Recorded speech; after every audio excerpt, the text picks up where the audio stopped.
It was just an onslaught in the paint. So we had to try something to slow them down, and those things are, the zone's funny, right? A lot of it really is kind of determined on your first couple possessions in it, maybe even the first possession. You switch, he switched the zone, and I think we got to stop, and then all of a sudden we got one more, and then there was maybe a foul, then we strung up some, and that was like the only stretch of the second half that we were able to put any sort of consecutive stops together. Does it change your own team's mentality? How much you think it impacts their mentality going to a zone? Well, I don't know about the mentality, Jonesy. I just think that it just had us in better help positions. We weren't missing cutters, and we weren't late on that because we're just in a little bit better position, and it got them a little bit out of attack mode instead of it being 2-on-2 at the top with everybody spread. We had 3 defenders up there, so it didn't look as good to throw the roll or don't go in there and shoot the floater or whatever. It just kind of plugged up the middle with the 3-2. So, it just changes the spacing on the court, and that's what we needed to do. Better start tonight, and your guys were making threes. Yeah, we came out of the game like we learned our lesson from the last game start. But then we had a third quarter where we looked a little bit like we did the other night at the start. But again, it's lessons to learn, and I from my standpoint, I just got to do a little bit better job, maybe a play calling to start the second half to make sure we're getting some movement and aggressive. We got a little jump shot happy, and we were happy about our jump shots in the first half, but it doesn't mean you come out and get jump shot happy to start the second. Third quarter, it seemed like Kyle and Kawhi were playing off each other, some of the best they've played this whole year. I mean, is that what you saw, and what was kind of working for them then? Well, I just think that first of all, there was kind of some heavy stunting going on back and forth, especially off Kyle. When Kyle hit Kawhi, they'd stun over to kind of close Kawhi's space down, and Kawhi found him right back a few times. Kyle did a really good job of setting the screen sometime and then slipping out, so that confused him and again got him some space as well. But the main thing is, you're right, the vision was there and the willingness to pass it was there, and I credit that more to just some time together, right? It's been a while since Kyle had a long stretch where he was out, and Kawhi's been out for a stretch, and there's 2 games here that they played together back to back. You're going to get a few days now, Nick, before your next game.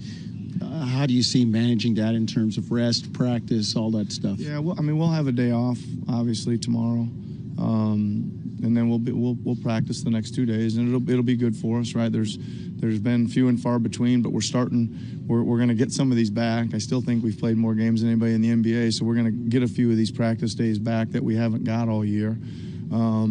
There's definitely just a lot of polishing up on things to do and a little bit more organization. But I will say this: we really executed great down the stretch tonight. We even executed some really good special plays. Like to end the half, we ran out within 3.5 seconds. We ran the full court play for a 3, and we did some nice stuff and execution wise. But there's always polishing up and things to do on that. Can you talk a little bit about Siakam and his growth and development as a player? Yeah, he's really been something, right? Yeah, really been something. I talked a little bit in the pregame press conference about, he's really an unheard of, right? He was a late draft pick, played in the D League for a while, and was kind of in and out of even the rotation last year.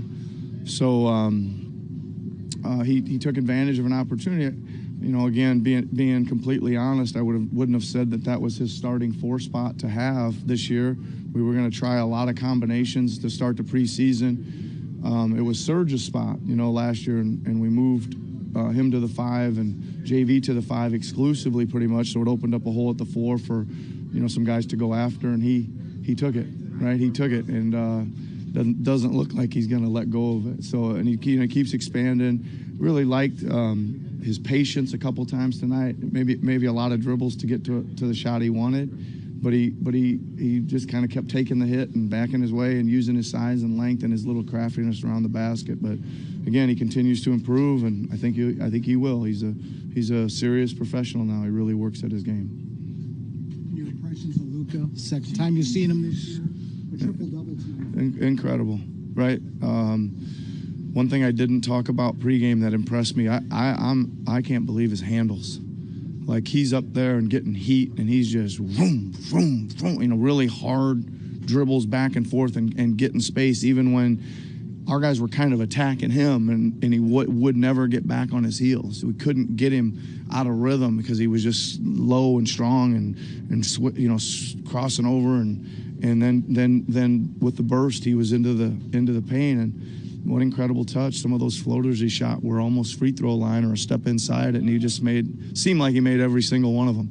And then when we did get enough help there, he'd hang in the air till the last second and throw that incredible two-handed pass out to the right corner. He's something else. How nice was it, or welcome was it down the stretch, most of the fourth quarter, to get something from Kawhi as usual, Kyle as usual, and then Danny Green, Serge both hit something. It was just that kind Yeah, I mean, it felt really in rhythm tonight, right? It felt in rhythm, and then at the very end, we got Kawhi to where we wanted to get him, and he made two tough moves and got to where he wanted to go as well. But you're right, just to tick over one with Serge on a screen and roll later in the shot clock, and then Danny making a heck of a move when they force him to do that and open up the lane, and he had to take it, and he did it.